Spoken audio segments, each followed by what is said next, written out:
স্পেশালিস্টের চেম্বারে বসেছিলাম। ছেলের বুকে ব্যথার কথা শুনে চিন্তিত হয়ে নিয়ে এসেছি। ডক্টর ইসিজি রিপোর্ট দেখে বলল, কিছু চিন্তার নেই, তবে ব্লাড প্রেশার একটু লো।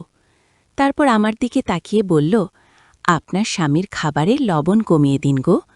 আমি বলতে যাচ্ছিলাম, ডাক্তার সাহেব, এ আমার ছেগিও। ছেলে আমার হাত চেপে ধরল।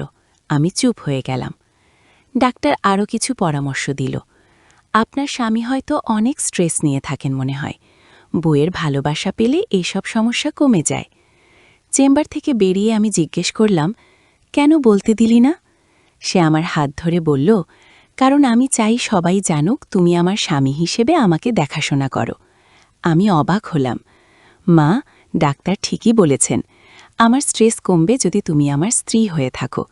খুশি আমার কাঁধে হাত রাখো। আমি তোমাকে ভালোবাসি। আমার হার্টের সমস্যাও হয়েছে তোমাকে নিয়ে ভাবতে ভাবতে। বিয়ে করো আমাকে। প্রেসক্রিপশনের কাগজ আমার হাতে কাঁপছিল। এই গল্পটি সম্পূর্ণ শুনলে আপনাদের পানি অটোমেটিক বের হয়ে যাবে। সো যত দ্রুত সম্ভব হাতের কাছে টিস্যু নিয়ে বসে পড়ুন। বিছানার চাদর যেন নষ্ট না হয় সেটা সম্পূর্ণ খেয়াল রাখার অনুরোধ জানিয়ে গল্পটি এখন শুরু করব। তার আগে সর্বশেষ অনুরোধ, দয়া করে এমন পানি বের করার গল্প নিয়মিত শুনতে আমাদের চ্যানেলটি সকলেই সাবস্ক্রাইব করুন। ধন্যবাদ। হ্যালো বন্ধুরা, আমার নাম নীলিমা দাস। আমার বয়স ৪৪ বছর। আমার স্বামীর নাম রবিন দাস, বয়স ৪৭ বছর। আমাদের ২ সন্তান, রাহুল আর তানিয়া। রাহুল ২১ বছর বয়সী, বিশ্ববিদ্যালয়ে পড়ে। তানিয়া ১৪ বছর বয়সী, স্কুলে যায়। আজকের ঘটনাটা এতই অদ্ভুত যে বিশ্বাস করতে কষ্ট হবে। সকালবেলা রাহুলের বুকে ব্যথার অভিযোগ নিয়ে হাসপাতালে গিয়েছিলাম। কিন্তু যা হলো সেটা আমার জীবনের সবচেয়ে বিব্রতকর অভিজ্ঞতা। হাসপাতালে পৌঁছে দেখি ডাক্তার রিসেপশনে নেই। নার্স বলল, একটু অপেক্ষা করুন, ডাক্তার আসছেন। কি আমরা বসে অপেক্ষা করছিলাম। রাহুল হঠাৎ বলল, মা, আমার মনে হচ্ছে আমার হার্টের সমস্যা হয়েছে তোমাকে নিয়ে ভাবতে ভাবতে। আমি অবাক হয়ে জিজ্ঞেস করলাম, মানে? রাহুল আমার হাত ধরে বলল, মা, আমি তোমাকে অন্যভাবে ভালোবাসি, শুধু মা হিসেবে নয়, একজন নারী হিসেবেও। আমার চোখ ছানাব্রা হয়ে গেল। কি বলছে ছেলেটা? রাহুল, তুমি কি বলছো? আমি তো তোমার মা। হ্যাঁ মা, কিন্তু তুমি খুব সুন্দরী, আর আমি মনে করি বাবা তোমার যত্ন নেয় না। আমি চাই তুমি আমার সাথে থাকো। রাহুলের কথায় আমি হতবম্ব হয়ে গেলাম। এমন সময় ডাক্তার এলেন। রাহুল তাড়াতাড়ি আমার পাশে বসল এবং আমার হাত ধরল। ডাক্তার দেখে বুঝলেন আমরা স্বামী স্ত্রী। আপনাদের কী সমস্যা? ডাক্তার জিজ্ঞেস করলেন। রাহুল বলল, আমার বুকে ব্যথা হচ্ছে। ডাক্তার পরীক্ষা করে দেখলেন। তারপর আমার দিকে তাকিয়ে বললেন, আপনার স্বামীর ব্লাড প্রেশার কমে গেছে কি? আমি বলতে যাচ্ছিলাম এটা আমার ছেলে, কিন্তু রাহুল আমার হাত চেপে ধরল। আমি কিছু বলতে পারলাম না। ডাক্তার বলেন, আপনার স্বামী হয়তো অনেক চিন্তা করেন। বইয়ের ভালোবাসা আর যত্ন পেলে এসব সমস্যা কমে যায়। আপনি তাকে বেশি সময় দিন। হাসপাতাল থেকে বেরিয়ে আমি রাহুলকে কড়া ভাষায় বললাম, এটা কি করলে? কেন ডাক্তারকে বলতে দিলি না যে তুমি আমার ছেলে? রাহুল হেসে বলল, কারণ আমি চাই সবাই ভাবুক তুমি আমার স্ত্রী। মা, আমি সত্যিই তোমাকে ভালোবাসি। বাবা তোমার যোগ্য না, তুমি আমার সাথে থাকো। রাহুল, এটা কি বলছো? আমি তোমার মা। এরকম কথা বলতে নেই। আমি রাগ করে বললাম, মা, তুমি আমার চেয়ে মাত্র ২৩ বছরের বড়। আমরা দুজনে খুশিতে থাকতে পারি। রাহুল আমার কাঁধে হাত রাখো। আমি তার হাত সরিয়ে দিলাম। রাহুল, এটা পাপ। তুমি আমার সন্তান গো। কিন্তু মা, আমার তোমার ছাড়া চলে না। আমি রাতে তোমার কথা ভেবে ঘুমাতে পারি না। রাহুল আমার হাত ধরার চেষ্টা করল। আমি তার হাত ছাড়িয়ে নিয়ে দ্রুত বাড়ির দিকে হাঁটতে শুরু করলাম। কিন্তু মনে মনে ভাবতে লাগলাম, রাহুল কি সত্যিই আমাকে নিয়ে এরকম ভাবে? এটা তো স্বাভাবিক না। বাড়ি পৌঁছে দেখি রবিন অফিস থেকে ফিরেছে। তানিয়া স্কুল থেকে এসে বসে আছে। আমি কিছু বুঝতে পারছিলাম না। রাতে খাবার টেবিলে বসে রাহুল আমার দিকে এমনভাবে তাকাচ্ছিল যেন আমি তার প্রেমিকা। রবিন কিছু বুঝতে পারল না। খাবার পর রাহুল আমার কাছে এসে বলল, মা, আমি তোমার সাথে কথা বলতে চাই। ও কি কথা? আমি জিজ্ঞেস করলাম। মা, আমি সিরিয়াস। আমি তোমাকে ভালোবাসি। তুমি যদি বাবার সাথে ডিভোর্স নাও, আমি তোমাকে বিয়ে করব। রাহুলের এই কথা শুনে আমার মাথা ঘুরে গেল। রাহুল, তুমি পাগল হয়ে গেছ। এটা কি বলছো? মা, আমি জানি এটা অদ্ভুত শোনাচ্ছে, কিন্তু আমি তোমার প্রেমে পড়ে গেছি। তুমি এত সুন্দরী, এত ভালো। বাবা তোমার কদর করে না। ঘে। রাহুল আমার কাছাকাছি এসে বলল। আমি তাকে ধাক্কা দিয়ে সরিয়ে দিলাম।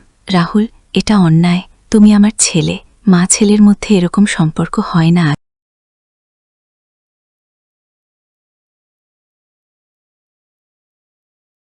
আগে। কিন্তু মা, প্রেম তো কারো অনুমতি নিয়ে আসে না। আমি তোমাকে ছাড়া বাঁচতে পারবো না।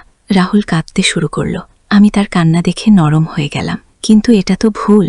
আমি কি করব বুঝতে পারছিলাম না। পরের দিন সকালে রাহুল আবার আমার কাছে এলো। মা, গতকাল আমার কথা ভেবেছ? রাহুল, এটা নিয়ে আর কথা বলো না। এটা ভুল। আমি বললাম। মা, আমি তোমার জন্য কলেজ ছেড়ে দিতে রাজি। আমি চাকরি করব, তোমার দেখাশোনা করব। রাহুল আমার হাত ধরল। আমি তার হাত ছাড়িয়ে নিলাম। রাহুল, তুমি ভুল পথে যাচ্ছ। এটা পাপ। দিন যেতে লাগলো। রাহুল প্রতিদিন আমাকে তার প্রেমের কথা বলতো। আমি খুব অস্বস্তি বোধ করতাম। কিন্তু একটা ব্যাপার লক্ষ্য করলাম, রাহুল সত্যিই আমার খুব যত্ন নেয়। আমার পছন্দের খাবার এনে দেয়। আমি অসুস্থ হলে দেখাশোনা করে। রবিন কখনো এতটা যত্ন নেয় না। একদিন রবিন অফিসের কাজে ঢাকা গেল। তানিয়া বন্ধুর বাসায় থাকতে গেল। বাড়িতে শুধু আমি আর রাহুল। রাতে খাবার খেতে বসে রাহুল বলল, মা, আজ আমাদের একসাথে একটা সুন্দর সময় কাটানো যাক। কি মানে? আমি জিজ্ঞেস করলাম। মানে হলো, আমরা একসাথে সিনেমা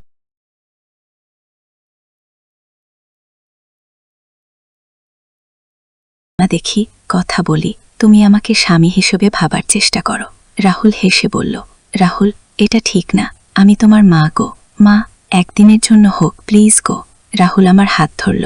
আমি না করতে পারলাম না। রাহুলের চোখে এত ভালোবাসা দেখতে পেলাম যে মনটা নরম হয়ে গেল। রাতে আমরা একসাথে বসে সিনেমা দেখলাম। রাহুল আমার পাশে খুব কাছে বসেছিল।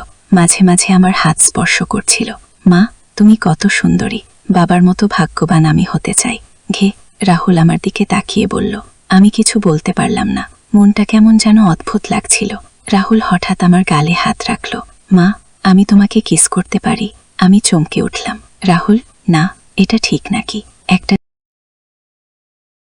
চুম্বন মা, প্লিজ গো। রাহুল আমার মুখের দিকে এগিয়ে এলো। আমি দ্রুত উঠে দাঁড়ালাম। রাহুল, এটা অন্যায়। তুমি আমার মা, তুমি এরকম ভাবতে পারো না আগে। রাহুল হতাশ হয়ে বলল, মা, আমি কি করব বলো? আমি তোমাকে ছাড়া বাঁচতে পারছি না আগে। আমি তার কাঁধে হাত রাখলাম। রাহুল, তুমি একটা ভালো মেয়ে খুঁজে বের করো, বিয়ে করো, তুমি খুশি থাকবে।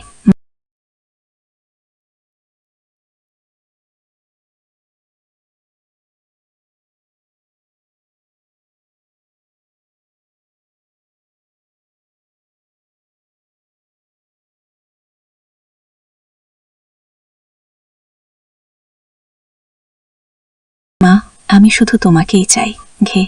রাহুল কেঁদে ফেলল। পরের দিন একটা অদ্ভুত ঘটনা ঘটল। সকালে ঘুম থেকে উঠে দেখি রাহুল আমার বিছানার পাশে বসে আছে।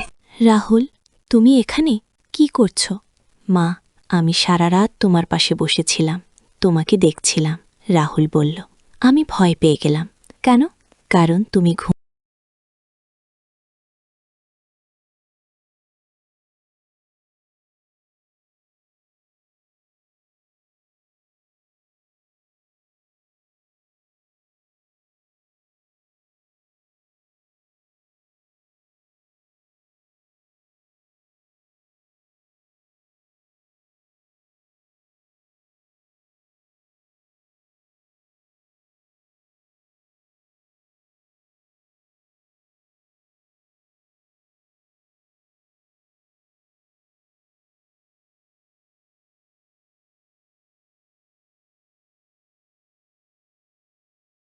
ঘুমের মধ্যে কত সুন্দর লাগছিলে।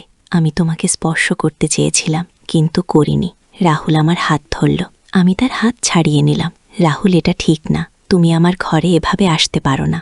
আগে মা, আমি তোমার স্বামী হতে চাই। তাহলে আমি তোমার সাথে একই বিছানায় ঘুমাতে পারবো। রাহুল বলল। আমার গা খিনখিন করতে লাগলো। এটা কি হচ্ছে? আমার নিজের ছেলে আমাকে নিয়ে এরকম চিন্তা করছে। দিনের বেলায় রাহুল কলেজে গেল। আমি ভাবতে লাগলাম, কি করব? রবিনকে বলবো, কিন্তু বললে রবিন রাহুলকে মেরে ফেলবে। সন্ধ্যায় রাহুল ফিরে এলো। তার হাতে একটা গিফট বক্স। মা, এটা তোমার জন্য। কি? রাহুল গিফটটা আমার হাতে দিল। আমি বক্সটা খুলে দেখি একটা সুন্দর নেকলেস। এটা কেন কিনেছ? কারণ আমি তোমাকে ভালোবাসি। একজন পুরুষ যেভাবে তার প্রিয় নারীকে গিফট দেয়। রাহুল বলল। রাহুল, আমি এটা নিতে পারি না। কি? কেন পারো না? তুমি আমার প্রেমিকা। রাহুল জোর করে নেকলেসটা আমার গলায় পরিয়ে দিল। আমি তাড়াতাড়ি খুলে ফেললাম। রাহুল, আমি তোমার প্রেমিকা না, আমি তোমার মা গো। রাহুল হতাশ হয়ে বলল, ঠিক আছে মা, তুমি এখন রাজি না, কিন্তু আমি অপেক্ষা করব, একদিন তুমি আমার হবেই কি। এই কথা শুনে শুনে আমার ভীষণ ভয় লাগলো। রাহুল কি আমাকে জোর করবে? রাতে রবিন ফিরে এলো। আমি রবিনের কাছে সব বললাম।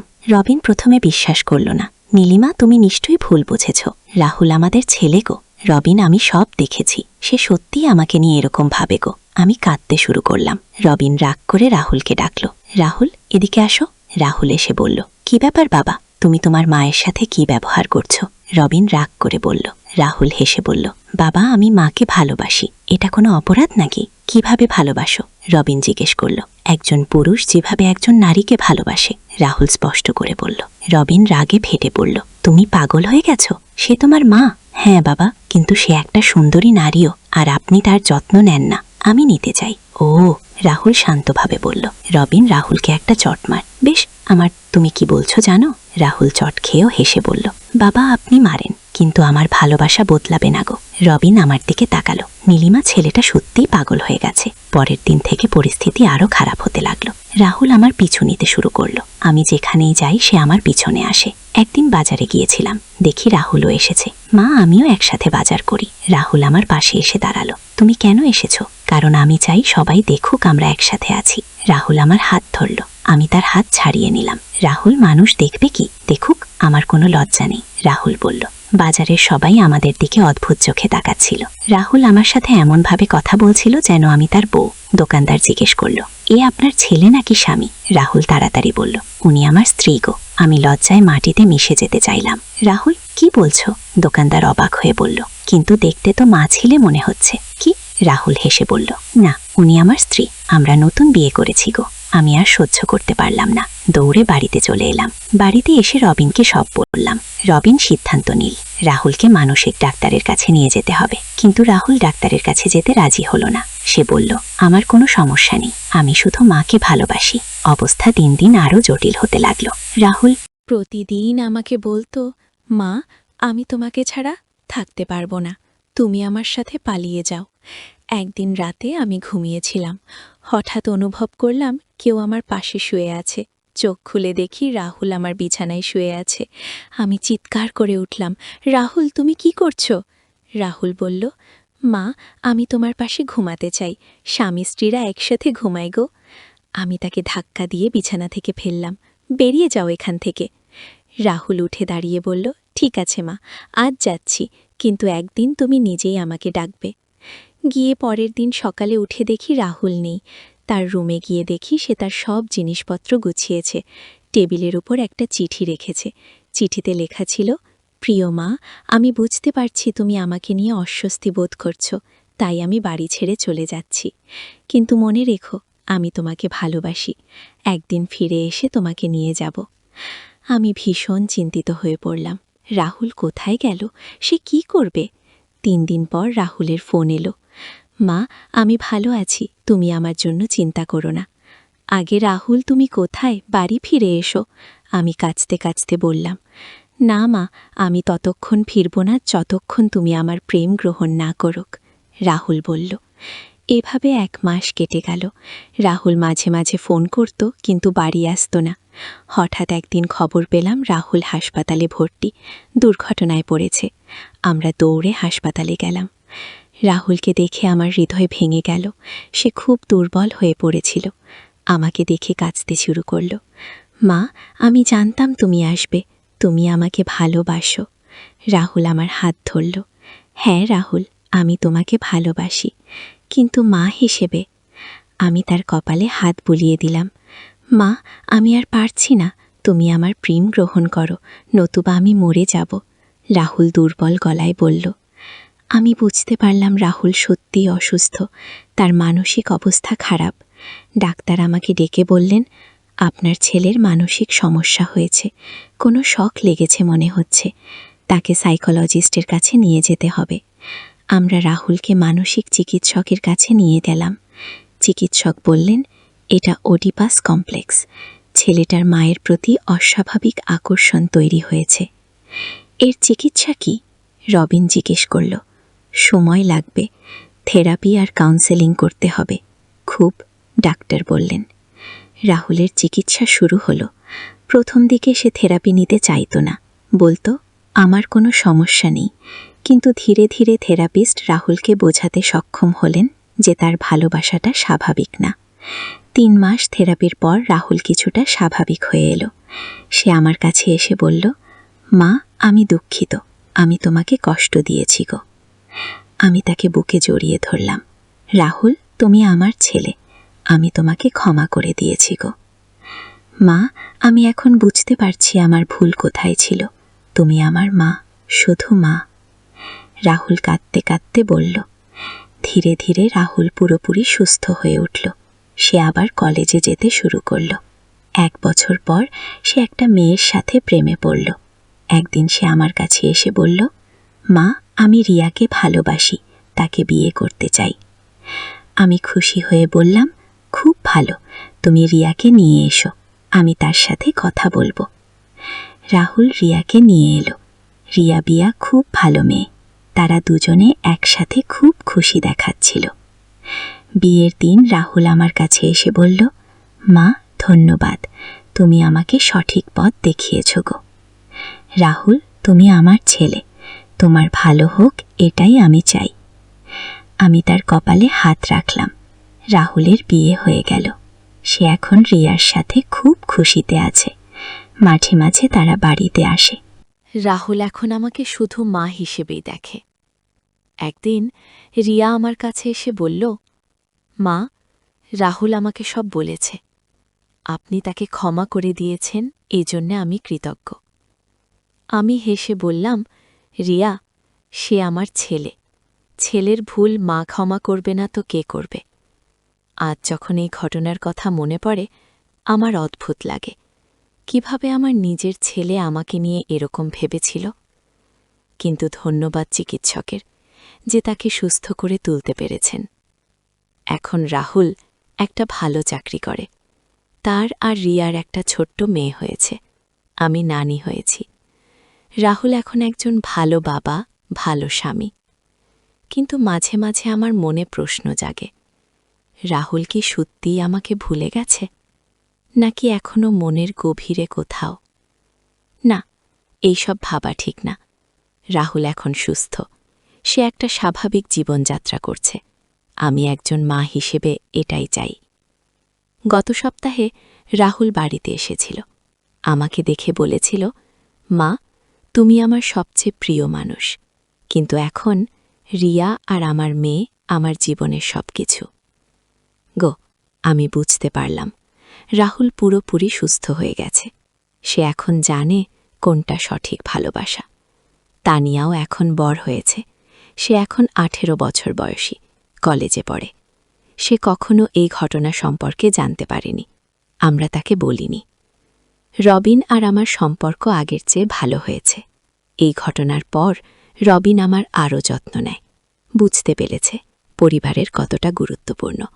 আজ আমি এই গল্পটা বলছি কারণ অনেক পরিবারে এরকম সমস্যা হতে পারে, কিন্তু লজ্জার কিছু নেই, চিকিৎসা করালে সব কিছু ঠিক হয়ে যায়। রাহুল এখন প্রায় বলে, মা আমি ভাগ্যবান যে তুমি আমাকে ছেড়ে দাওনি, তুমি আমার চিকিৎসা করিয়েছ, নতুবা আমার জীবনটা নষ্ট হয়ে যেত। আমি তাকে বলি, রাহুল মা কখনো তার সন্তানকে ছেড়ে দেয় না, যতই সমস্যা হোক। এই গল্পের মাধ্যমে আমি বলতে চাই, পরিবারে কোনো সমস্যা হলে লুকিয়ে না রেখে চিকিৎসকের কাছে যেতে হবে। মানসিক সমস্যার চিকিৎসা আছে, ধৈর্য ধরলে সব কিছু ঠিক হয়ে যায়। আর সবচেয়ে বড় কথা হলো, ভালোবাসার একটা সীমানা আছে, সেই সীমানা লঙ্ঘন করলে সেটা আর ভালোবাসা থাকে না, হয়ে যায় অসুস্থতা। রাহুল এখন এটা বুঝতে পেরেছে, সে এখন সঠিক পথে আছে। আমি একজন মা হিসেবে গর্বিত যে আমি আমার ছেলেকে সুস্থ করে তুলতে পেরেছি। কিন্তু এই ঘটনা আমার জীবনে একটা গভীর প্রভাব ফেলেছে। আমি বুঝতে পেরেছি পরিবারের সদস্যদের মধ্যে সম্পর্কটা কতটা নাজুক। একটুখানি ভুল হলে সবকিছু তছনছ হয়ে যেতে পারে। আজও মাঝে মাঝে সেই দিনগুলোর কথা মনে পড়ে, যখন রাহুল আমাকে তার স্ত্রী বানাতে চেয়েছিল। কতটা কষ্ট পেয়েছিলাম, কিন্তু আমি ধৈর্য হারাইনি। একজন মা হিসেবে আমার কর্তব্য পালন করেছি। এখন রাহুল যখন তার মেয়েকে নিয়ে আমার কাছে আসে, আমি দেখি সে কতটা ভালো বাবা, কতটা ভালোবাসে তার পরিবারকে। সে এখন জানে সঠিক ভালোবাসা কি। আমি সব মা বাবাকে বলতে চাই, সন্তানদের সাথে যোগাযোগ রাখুন, তাদের মানসিক অবস্থা খেয়াল রাখুন। কোনো অস্বাভাবিকতা দেখলে চিকিৎসকের পরামর্শ নিন। এই গল্পটা শেষ করছি এই কথা দিয়ে যে ভালোবাসা একটা সুন্দর অনুভূতি, কিন্তু সেই ভালোবাসা হতে হবে সঠিক পথে। ভুল পথে গেলে সেটা হয়ে যায় অভিশাপ। রাহুল এখন সেটা বুঝতে পেরেছে, আর আমি একজন মা হিসেবে শান্তিতে আছি।